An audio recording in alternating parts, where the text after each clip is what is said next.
Money FM 89.3. Best of breakfast. Companies to watch. Good morning. Thanks for joining us on Money FM 89.3. And at the top of the list is a company that's been trying to get out of some deep trouble. Well, I'm not going to spoil it for you. Let's welcome Dan Koh. All right. Good morning, Ryan. Top of mind today, tariffs. But let's turn over to companies to watch for this moment.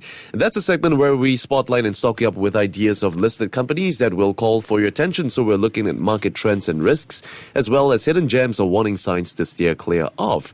So 88550893. And tell us whether you think it's going to be hard or not. Ryan, you ready? Let's go. Now, we're turning to a company that you probably would have used their products before.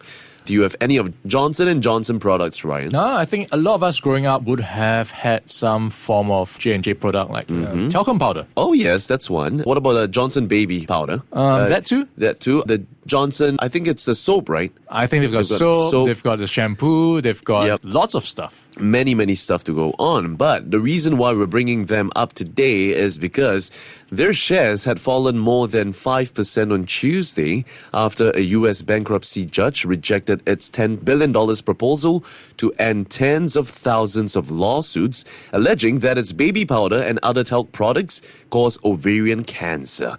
Now, this actually marked the third time that the company's bankruptcy strategy had failed in court. So it all comes amid their attempt to resolve lawsuits through a subsidiary company's bankruptcy after two previous bankruptcy attempts that failed in other courts. So Ryan, this is how it all started. Now, J&J began selling Johnson's baby powder back in 1894 and has long stood by the belief that its products are safe, do not contain asbestos, and do not cause cancer.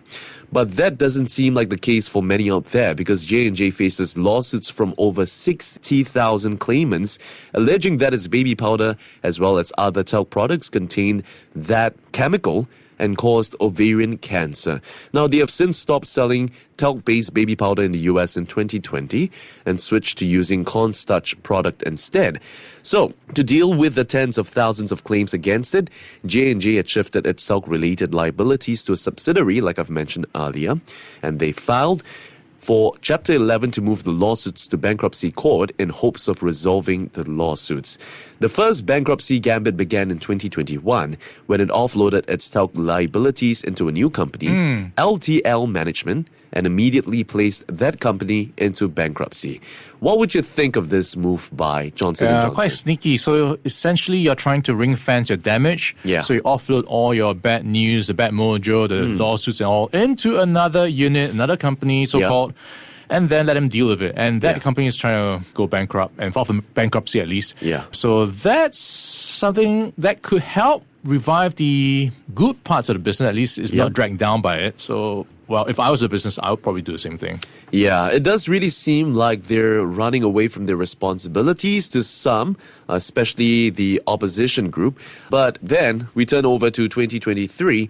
A second attempt was made after the 2021's attempt was shot down because apparently the appeals court ruled that it was not in sufficient financial distress to be eligible for bankruptcy protection. So in 2023, a second attempt was made, ultimately shot down by a U.S. judge on the basis of a similar reasoning, that the lawsuits did not put it in immediate financial distress. Now, fast forward to the present day, 2025, J&J is yet again faced with another dismissal after the U.S. bankruptcy judge, I beg your pardon, said that the company did not belong in bankruptcy. And interestingly, though, J&J had argued that the third proposal should succeed because there was more money on the table and the deal was actually supported by 83% of cancer victims who voted on it. But according to the judge, J&J's proposed settlement did not have sufficient support from women who alleged J&J products caused their cancer. And it went as far as saying that, against the entities that had not filed for the bankruptcy themselves, and that J&J unnecessarily rushed the votes. And plaintiffs' lawyers testified that they were forced to cast their votes on their clients' behalf instead of allowing them to vote directly. I mean, I feel like there's a lot of hearsay here and there.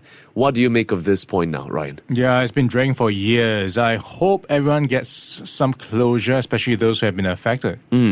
Yeah, so at least as of now, it's still up in the air as to how J&J would continue approaching this deal. But according to them, they had no intention of settling the claims and would instead return to the tort system to litigate and defeat these quote-unquote meritless talc claims.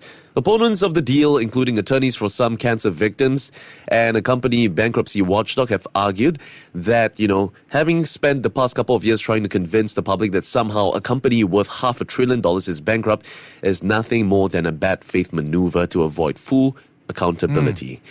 That being said, on this basis, especially on the tariff front, Ryan, I'm going to go with a not for J&J. What about you? Bad optics, as you pointed out, is not a good look if you're trying to avoid your so-called accountability or responsibilities. So a bit of a downer here.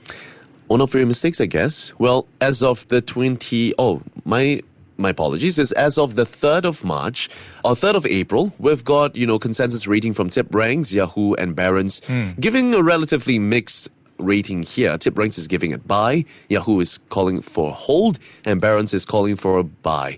And that would pretty much do it for today's Stock in Focus, J&J. Now, Ryan, do you know when the first Band-Aid was invented? Band-Aid? Long time ago? Yeah, how long ago? How long ago was that? Years ago? Okay, 1920.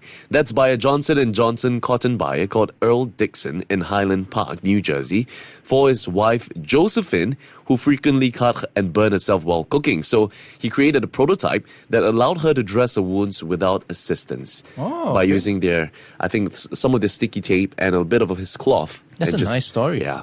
So, what is France's favorite pharmaceutical? That's a tough one. Francis. Yeah. No idea. Paracetamol. Took me a while. Okay. That's all we have it for J&J. Before acting on the information on Money FM, please consider if it's suitable for your own investment objectives, financial situation, and risk tolerance. To listen to more great interviews, download our podcasts at audio.sg or download the audio app. That's AWEDIO, audio at the App Store and Google Play.